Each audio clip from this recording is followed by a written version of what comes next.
Hi guys, welcome to lesson number 3. So in this lesson we'll try to understand the migration. We have already set up our project. If you haven't set up the project, you can check my previous videos and come back again. So yeah, let's try to understand the migration, what are migrations and how these works. So for this, let's go ahead to the Laravel official website and let's try to find what are the migrations.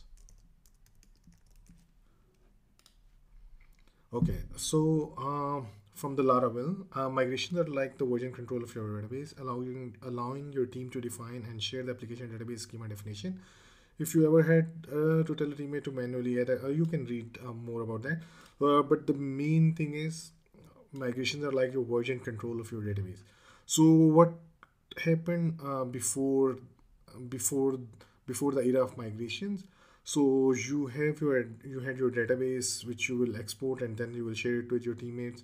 But with the migration, this is not the case. Your database is actually part of your code. Actually, not database. The definition of your database is part of the code. So you don't have to worry about sharing the database with your teammates. You just share the code, and as soon as they get the code, they can run the migration and it will create the same database again on their own PC. So yeah, let's check where are the migration in our project and how to write our own migrations. Okay, for the migration, we'll just go to database and we'll check with the migrations folder. Okay, so these are the existing migration from for the Laravel. Let's check the migration. Okay, this is the first migration in the Laravel. This is by default. It is shipped by default in the Laravel migration directory. So let's go ahead and check. Okay, so to understand this, what this is doing is a schema is being created for the table users. So we're asking Laravel to create a user table. So and these are the column for the user table. So let's understand the users column. So first column is ID. So this is a very special type of column. So what essentially we are telling Laravel is create an ID column in the users table. It will be auto generated and it will also be primary key. So if you want to check the definition of this, you can just click on it, simply press command and click on this. Okay, so now this is where it is telling, okay, create a new auto incrementing big integer column on the table. So this will let's go ahead and check what is big increment. So if you go to big increments, what it is doing is a big integer and it is unsigned, so its value cannot be in negative. So I think we'll move on to next one. I don't want to overwhelm you guys with this much information in the beginning. We'll deep dive in our other lessons. Don't worry about it.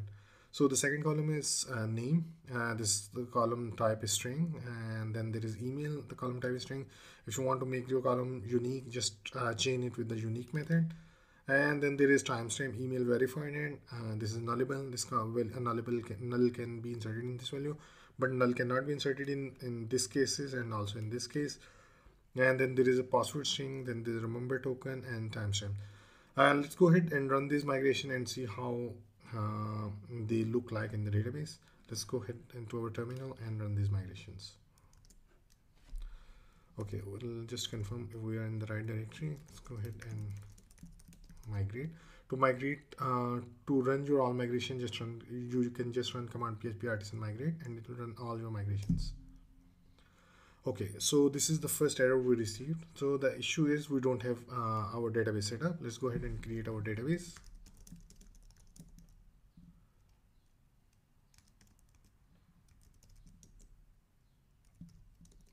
Okay, we don't have MySQL installed here. Let's go ahead and install MySQL.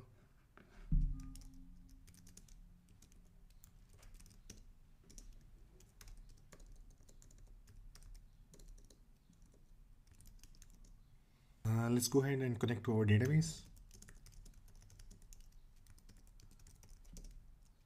Okay, let's create our first database. Let's see if there are any existing databases we can use.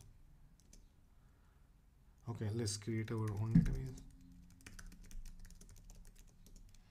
Let's exit it and let's set this value in Laravel application. Okay, to set your database credential in the Laravel application, you can just go to .env file, and here we can set our credentials for database. This is the section where you can set the database credential. Let's add the block here, our database name. Let's set the password to SQL admin, which is our password for our local database.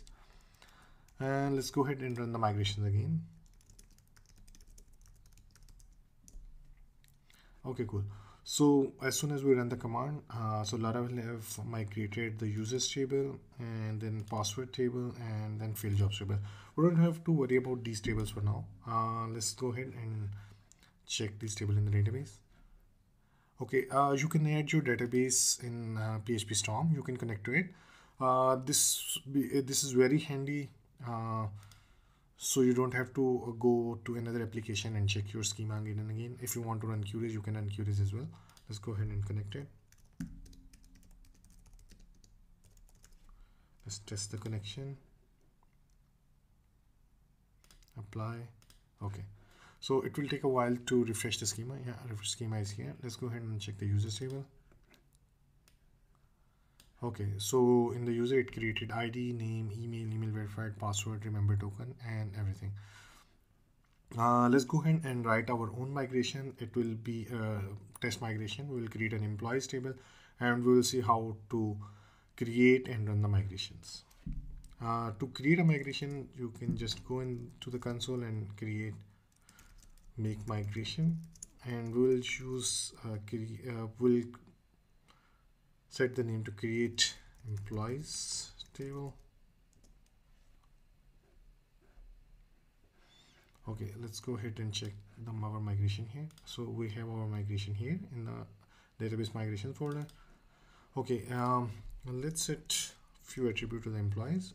Employee will have a name, employee will have an age, employee will have a salary. Okay, I think this is enough for the employees, and let's go ahead and run this migration.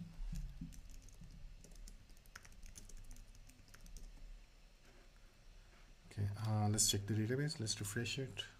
Cool. So we have our employees table here as well. So you might be wondering, so where these columns are coming from, created and updated. Let's go ahead and check that as well. If you go to employees table, you can see like there is another table timestamp, which is also a special type of there is a column timestamps. This is also a special type of columns. This actually statement add two columns in the database, which is created at and updated at. These columns are really good for auditing, that you can know in the future that when this record was created and when this was last updated. Let's go ahead and check this. Okay, if you go to the timestamp, you can see like this is telling the Laravel to create two columns. One is created and the other one is updated at, and it will be a timestamp and it can be nullable. This is it for this. Cool. I think this is it for this lesson. In this lesson, we have learned what are the migrations, how to run the migrations, how to create the migration, how to add your own migration, and connecting database to the PHP Storm. So yeah, cool. I think we are all set up for our project. So in the next video, we'll move from here. Cool. Thank you. Bye bye. Cheers.